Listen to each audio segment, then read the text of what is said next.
This is Transit Unplugged. I'm Paul Comfort. On today's episode of the Transit Unplugged podcast, we talk about some of the hottest topics in public transportation.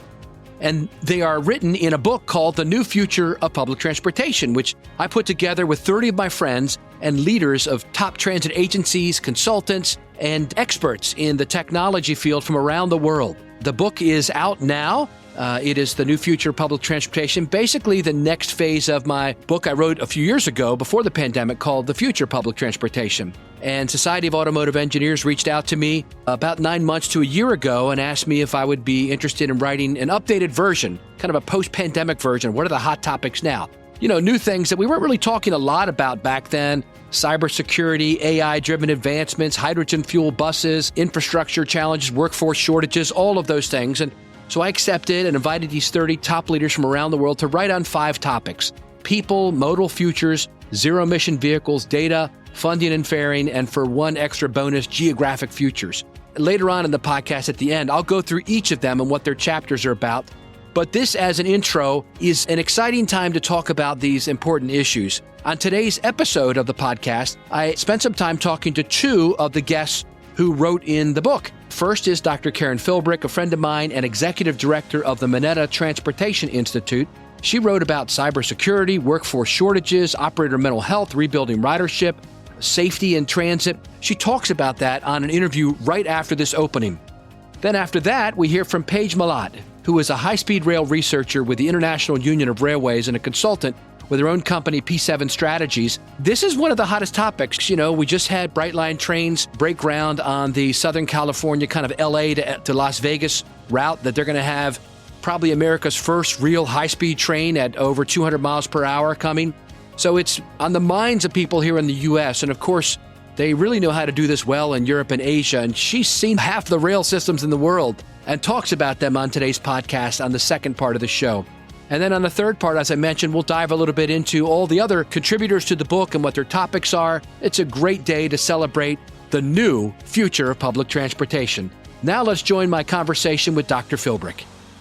Great to have Dr. Karen Philbrick with us as our first guest on today's podcast. Karen's a good friend of mine and executive director of the Mineta Transportation Institute, one of the top think tanks and study groups in the country and the world when it comes to public transportation. Dr. Philbrick, thank you so much for being with us today. Thank you for having me, and thank you for your leadership in putting together this book. It's an indispensable resource for transportation professionals and people just interested in our sector. You are phenomenal. Thank you, Paul. Oh, thanks, Karen. That's great. I really appreciate that. Yeah, the book is exciting.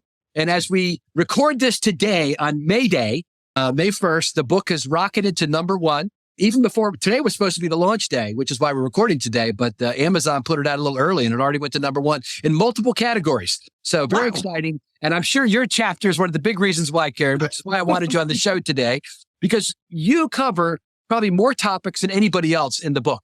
There are 30 chapters written by 30 different individuals. Mine is on people, leadership and stuff, but your chapter really digs into 5 hot topics, which I know people are going to want to know the latest about because you all have done a lot of studies on these.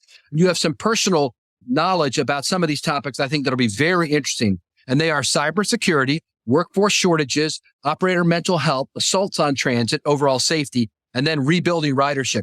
You think we can dig into some of them today?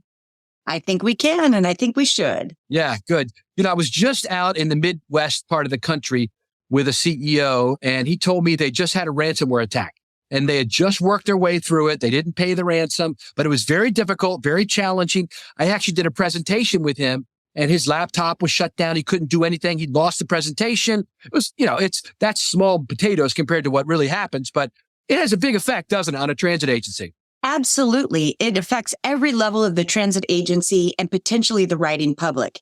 I mean, Paul, when we talk about our systems, cybersecurity has to be a part of the conversation. I mean, you've read in the news yourself that multiple transit agencies over the last 5 or 6 years have been impacted, not only here in California, but even the systems in New York City and everywhere in between. Not only does it disrupt service, it can actually have a negative impact on people's safety and viability if there is some sort of breach. And I think the main takeaway, particularly that I'd like to emphasize, is the fact that 80 to 90% of cybersecurity breaches are the result of staff members who unknowingly open up malware or ransomware within their own emails. So having that IT security tips, training on such issues is absolutely important to the well-being and seamless connection of all of our systems. That's great. That's good advice. I know a lot of agencies are working on that. You know, I've talked to some senior IT people in big companies and transit agencies recently, and they told me they're literally getting thousands of attacks every day against their, they're just being hit from sometimes, foreign countries. It's coming from them, et cetera. And so it's so important to keep those security measures up. And to make sure that you are downloading any of the different patches and other things that are happening. But really, Paul, we need to train people that when they get an email that has a really cute dog or a cute cat or something else they're interested in, good God, don't open it. Move right along. And that's talking about more of the software, if you will, and the people focus. I want to give one example, and this was in 2018 with the Bay Area Rapid Transit, BART. Prior to the pandemic, it was the 5th busiest passenger rail system in the nation. It's here in the Bay Area specifically. But in 2018, they found that 86% of 1,000 hardware devices, 86% that Cisco had supplied to them contained hidden backdoors on the devices that sent information to foreign nationals that are hostile to American interests. BART did everything right. As soon as they found this, everything was replaced within 72 hours. But that's the level of granular detail that we need. We can't just trust what comes from suppliers and vendors. Yeah. We have to have RFPs and other paperwork that are very specific about some of the technology safeguards that are being put into place. Wow, that's amazing. And you guys at the Mineta Transportation Institute, didn't you just have a study or something on this topic? Yeah, we've done quite a few studies on this topic with our MTI research associate, Scott Belcher. In fact, some of that work has resulted in congressional testimony.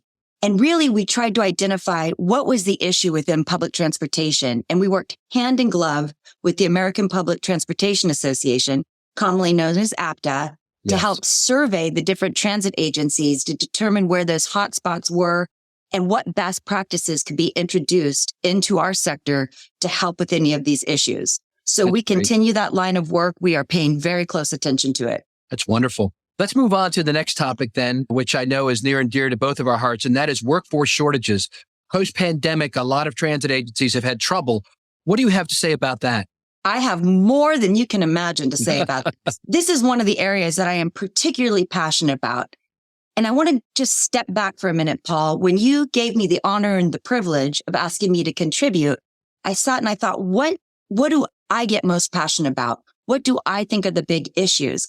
And workforce shortage was right up there, because what I always like to say is transportation touches us all, whether it's how we get from point A to point B, or whether it's the food we eat, the devices we use. And in fact, some of the latest scientific literature shows that people who are socially isolated have physical health that can be the equivalent of people who smoke up to 15 cigarettes a day. So when you talk about how vital connection is, you're obviously talking about public transportation. Oh, I have goosebumps. I just love this. But we are suffering. This started before the pandemic. In fact, in 2019, we at the Institute did some research that documented that shortage, but also reflected the percent of the workforce that were women. At that time, it was fewer than 15%. We have seen some growth in that area, but we are still woefully underrepresented. APTA did a recent study that looked at workforce shortage. They found that 96% of agencies reported experiencing such a shortage, and that in many cases, it's impacted operations. Furthermore, when you look at our transit operators, the front line, the people are making it happen every day. Ooh, this is scary now. 43% of the operators are 55 or older. We're talking retirement, folks, and we are competing with every other sector for that qualified workforce. So when I think about that, I think, how are we going to get people excited? How interested in joining our ranks? So at the Institute, we've developed workforce programs all the way into preschool, so kids can start learning about the industry and what exists for their future. And we need to start young. If we're starting when people are in their 20s, we've missed that boat. And we need to talk about jobs in transit in a different way that really reflects the power of these positions and the impact that they have on people's lives as well as their communities. And that shortage, last comment, that we face, is from the front line to the C-suite. So we have opportunities across that pipeline, regardless of what people are interested in. I just heard from Frank White in Kansas City recently that from the APTA CEO summit that he went to in Savannah, somewhere he got this number that was announced there that the average age of a CEO of a transit system is 58. We're all getting toward that retirement age. It's something. Well, this is good stuff. That's right. You've got great information in the book about it as well. And you are chapter 4, by the way, in the book, right after mine. I'm 3 and you ended up as 4. We're right next to each other. So we're in the people section, so it's Aaron Weinstein talks about customer experience and I talk about transportation leadership. You talk about these workforce shortages, mental health, and then Daphne LeBlanc talks about the future of succession planning and labor shortages. Wonderful. It's a great grouping of chapters there together. And let's switch into that topic then for a minute, if we could, Dr. Philbrick, which is operator mental health. What are your thoughts on that? I think that we are not paying close enough attention to mental health. I think when we take ourselves out of the transport sector and think of humanity, we can never even try to understand what another person is experiencing. And even though we may all present with happy faces, we might have some serious trauma that's happening underneath. And particularly in the transportation sector, which tends to be relatively male-dominated, that can in times have more of a machismo sort of culture, people are not feeling comfortable, safe, or transparent enough to be able to talk about some of the issues that they're really experiencing.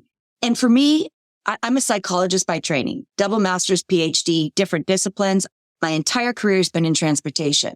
And so when something happens in our industry, it affects me deeply, not only intellectually and cognitively, but emotionally. And as you might recall, we lost a great person in our industry in 2022 when CEO Jeff Parker of MARTA in Atlanta committed suicide by laying down in front of his own train. This was a wonderful man. You've heard me tell this story before, and nobody knew, including his wife and his children, how bad he was suffering. And I can't help but to wonder if we just allowed people a little bit more space to be that human and to really talk with each other, to provide that social support, that we would excel all together, that everybody would be raised up. But unfortunately, I don't know that transit agencies are spending the time, the money, or the resources to take intentional steps to address this issue at present. I do think there's movement in the air. I do think that people are becoming more comfortable talking about this, but we need to get over that hump so that collectively we can be better. That's good. And then, there's been a lot of talk about crime on transit, assaults on transit. In New York City, it seems like every week there's a story that comes out about something terrible that's happened on a platform. Where are we on that, do you think, in the country? Well, we are improving, but we have a long runway to really address this issue. And I think about what you just said in terms of assault, whether it's assault on the operator or assault on the rider, this is happening. People are being put into experiences that may not be comfortable. And yes, we have training on de-escalation. We have some transit agencies not having operators do fare enforcement, for example, which can reduce some of that tension. But still, think about you going to your job every day and wondering if you'll get spit on, hit, kicked, punched, or verbally yelled at. It's not a comfortable situation. And if I may just go back many, many years now, I started my career looking at operator response to trauma, particularly person under the train incidents, whether that was a grade crossing accident or a trespasser incident. And in thousands, literally thousands of interviews I conducted, what emerged was the profile of being spat upon, being more emotionally damaging and difficult psychologically than perhaps having an incident where someone lost their life under the train. Because of course the operators can't swerve. They have no control over what happens, but they are left hostage to watch what happens in front of them. And that has a serious negative emotional impact in some cases. So when I think about assault, I think about we can't presume to know what the impact is on someone who's had that experience. We need to put in more safety measures, more safeguards. And when it comes to ridership itself, you yourself have likely read some of the most horrifying stories of rape and other attacks that happen on the actual train car. And it's absolutely devastating. But we are working as an industry to overcome that. We have many, many examples of how assault is being addressed, not only with the operators, but helping to support the riding public. In fact, the Institute was codified into law through California Senate Bill 1161 to develop a survey to quantify the issue. Because right now, you can't compare apples and oranges, and a small agency might be recording data in a different way than a larger agency. So get an accurate picture, we're developing a template for a survey to document the existence of this, and then to look at best practices for mitigating that experience. That's great. Lastly, let's jump into rebuilding ridership. The transit world is coming back, and I think we're coming back strong. But a lot of agencies are tapping out at around 70 to 80% of their pre-pandemic ridership because we are in a new world now with hybrid work schedules, the 3-day city. What are you seeing? Well, I'm seeing it depends on the area that you live. Right. So I'm going to go back to what I know best, and that's Silicon Valley and the Bay Area. We have one of the lowest return to work rates in the nation.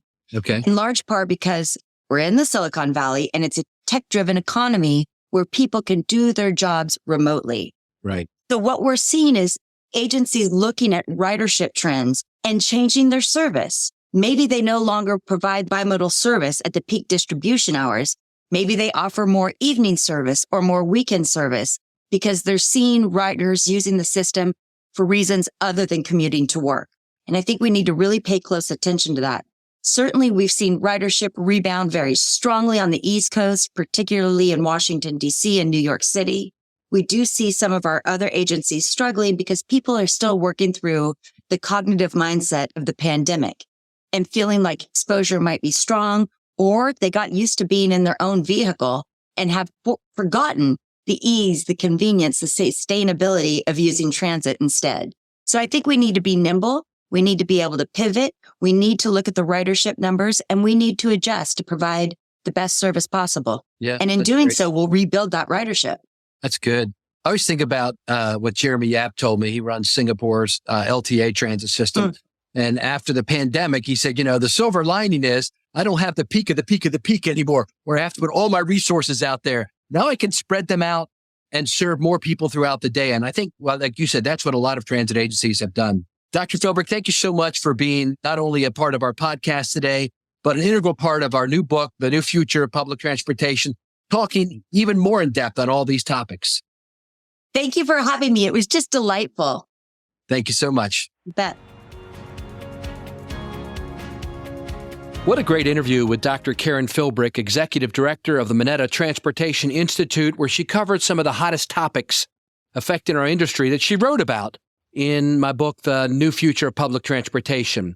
Now we interview Paige Malott, who is a high-speed rail consultant and researcher with the International Union of Railways, and she talks about what's happening with high-speed rail around the world and here in the United States. Let's listen in. Great to have Paige Malott with us today. She is a high-speed rail consultant and researcher, has her own consulting firm, P7 Strategies, and has written an amazing chapter in my book, and it is on the future of high-speed rail. Paige, thanks so much for being with us today on the podcast to talk about it. Thanks for having me, Paul. Glad to be here. Yeah, this is one of the hottest topics clearly in America right now, but also around the world. In America, people are all about Brightline trains right now, right? Brightline trains in Southern California over to Vegas is the latest hot thing. They just did a groundbreaking. I actually got invited to it. It was just a couple weeks ago. Wasn't able to make it. But so higher speed rail, I know that's not real traditional high speed rail, is on people's minds here in the U.S. And you told me you just came back from an amazing trip to Korea. Tell me about that. That's right. Yeah. So I was able to visit Seoul for their 20th anniversary of their high-speed rail system. So Korea has the 4th high-speed rail system that opened in the world with their line running from Seoul to Busan. And they had an amazing exhibit with historical artifacts, with representations of future trains, with art projects. And we even did a tour of the maintenance facility. I was able to go there with the International Union of Railways and talk about a little bit of research that I'm doing on high-speed rail stations at airports. So it was a really good time. Great to check it out and have that firsthand experience to bring back to the States. Yeah. A long time ago, it might have been, 15 years ago when I was a county administrator, I did a trip to China and I got to ride on the real high-speed rail, maglev, outside of Shanghai. And I was just so impressed with that. And then when I was in Baltimore at the MTA, my boss, the Secretary of Transportation, and the governor went to Japan to ride their high-speed railway. And we had a study going on that was federally funded to potentially build in the future a high-speed rail line between Washington, D.C. and Baltimore, which would be like a 15-minute ride. And there's still a group that's doing the study. But you've been all over the world. Tell us what's happening with high-speed rail around the world. And then we'll segue to the United States, and you can tell us, why is it taking us so long? Sure. So I've had the opportunity to ride and witness 10 of the 21 high-speed rail systems around the world. That's in Africa, in Asia, and in Europe. And most recently, just in this past October, Indonesia opened their first high-speed rail system connecting Jakarta to Bandung. And that operates it was 320 kilometers per hour, so roughly 200 miles per hour, and true high speed. So this line has been wildly popular, similar to what we saw in Morocco with results there operating 200 miles per hour and greater. That reduced travel times between Jakarta and Bandung from roughly 6 hours by driving down to 40 minutes by train. So it was a huge success, and they're already looking at expansions. Also looking at Morocco, the line from Tangier to Casablanca, that takes roughly 90 minutes, and it was a similar journey time on conventional rail and on car, about 5 to 6 hours there. So it was really game-changing transportation for citizens that has reduced the need to drive or take an airplane between those destinations. Is 200 miles per hour considered the cutoff? If you're above that, you're high speed? I mean, what tradition, real high speed? So 186 miles per hour is what the high speed classification is.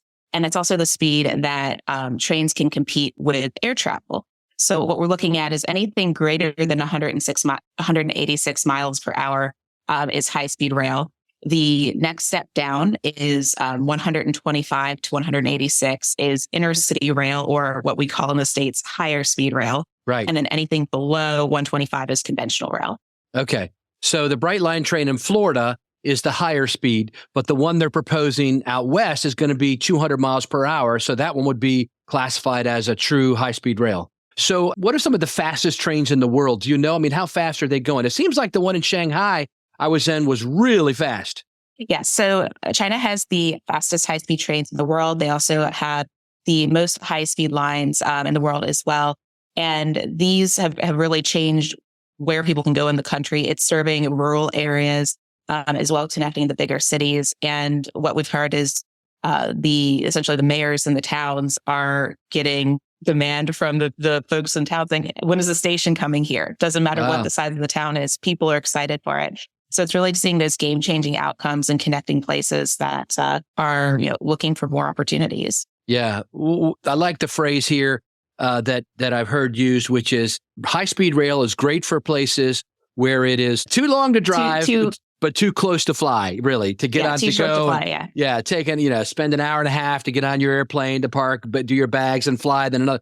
So it fits a niche, evidently, right in that spot. Why is it so hard here in America? I mean, we've got, like I mentioned, in Baltimore, they were studying this before I got there, which was like 8-9 years ago, and they're still studying it today. Then you've got the California High-Speed Rail Project, which everyone still has very high hopes for, but it just seems to be taking a long time. In your opinion, Paige, what's going on? Sure. So, we have the too short to fly, too long to drive radius, which is about 500 miles from a city center. So we're looking at city pairs within those radiuses that could be served by high-speed rail.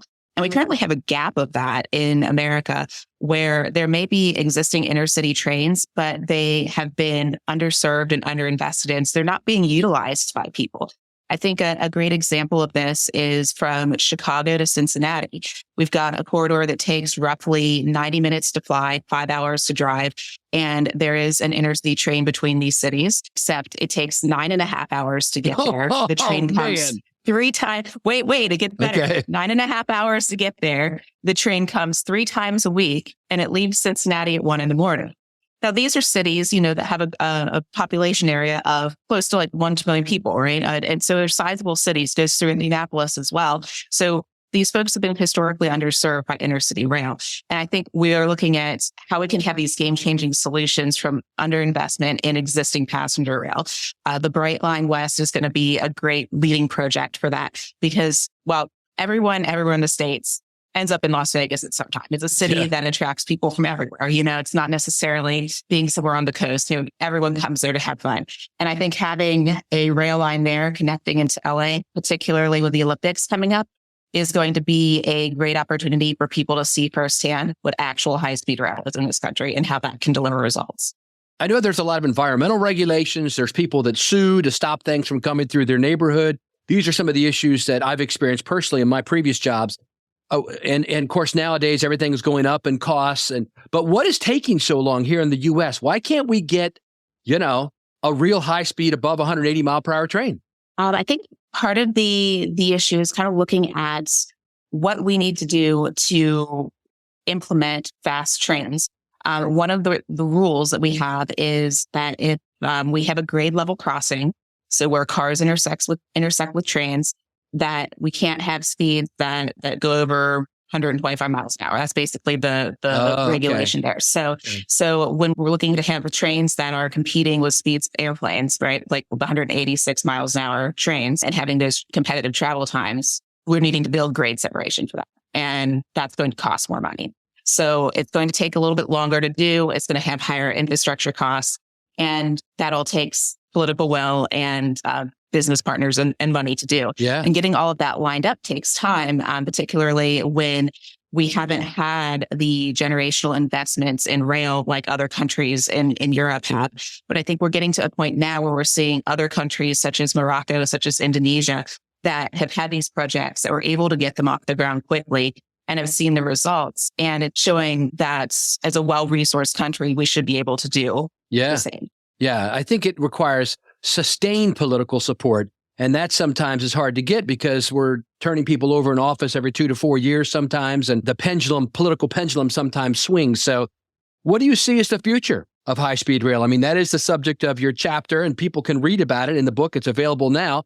But what do you think the future is in just a few sentences? The future of high-speed rail, I see, is being incorporated into other mega projects we have in the United States, incorporating high-speed rail stations at airports, planning high-speed rail alongside interstate expansion, and being able to see all of these projects and transportation systems working together instead of in silos. I believe we're going to have game-changing opportunities for cities that have been historically underserved by rail, and it's really going to bring about a good opportunity for growth and traffic congestion and sustainability in the United States.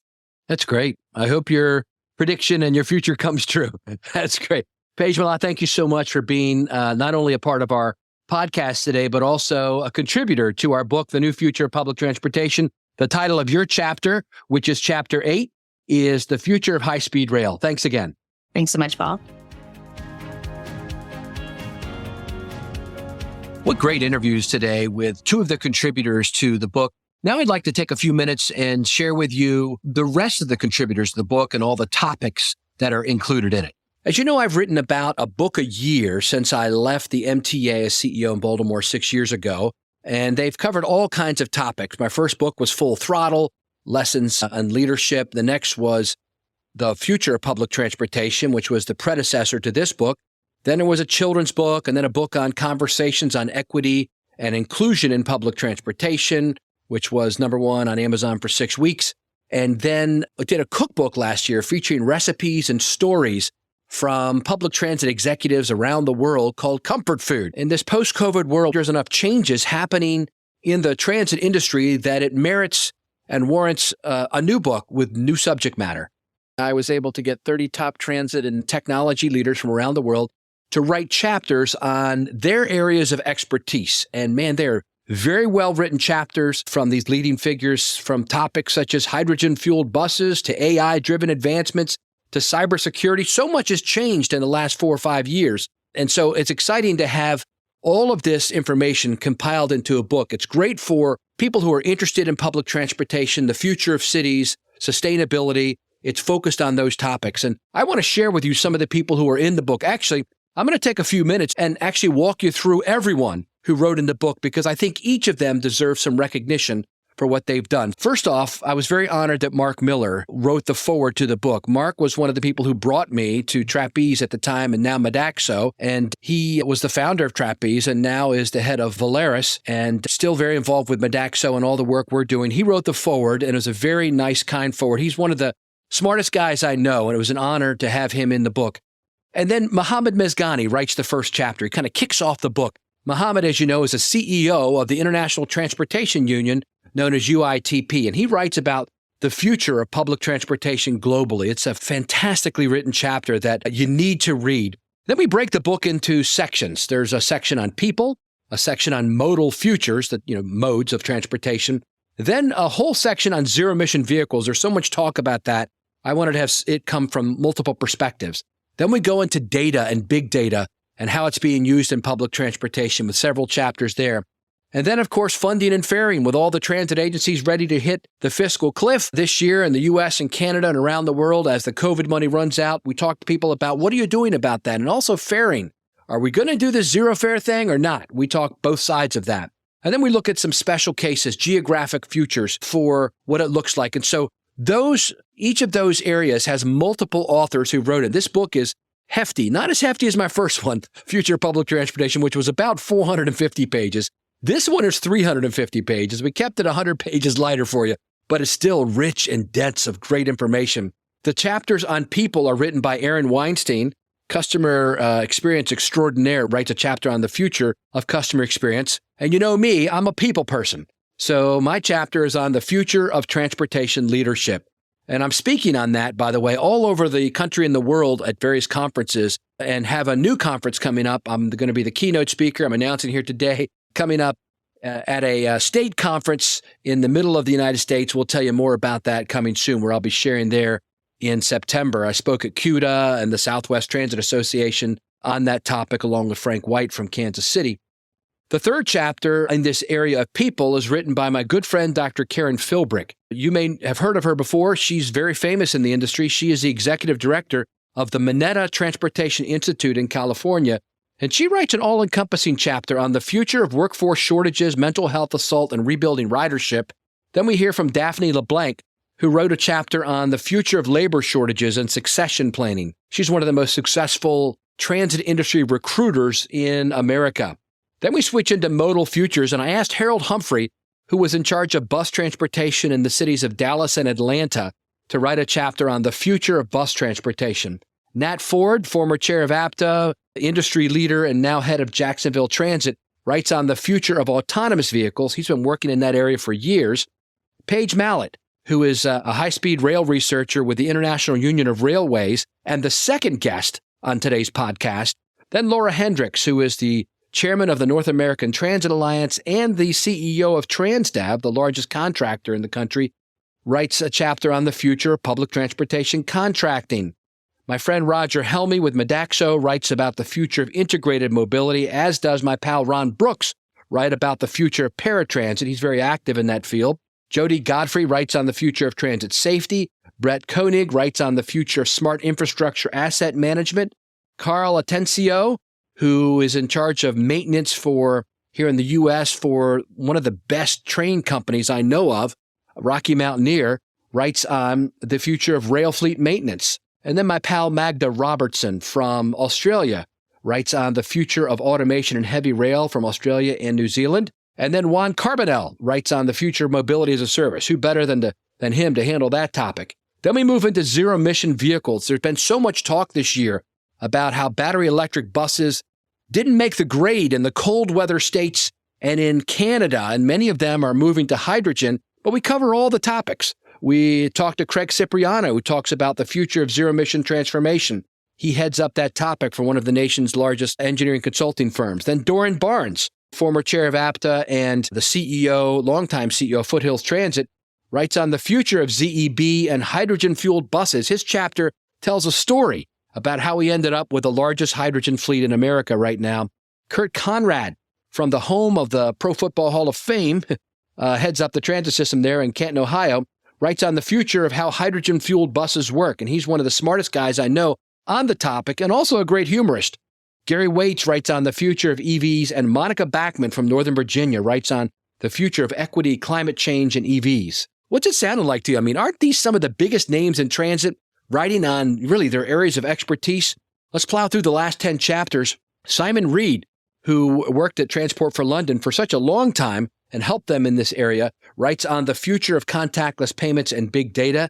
Dave Jackson writes on the future of data and AI. And Jean-Pierre Barakat from Canada writes on the future of cybersecurity of vehicles and infrastructure, a very hot topic.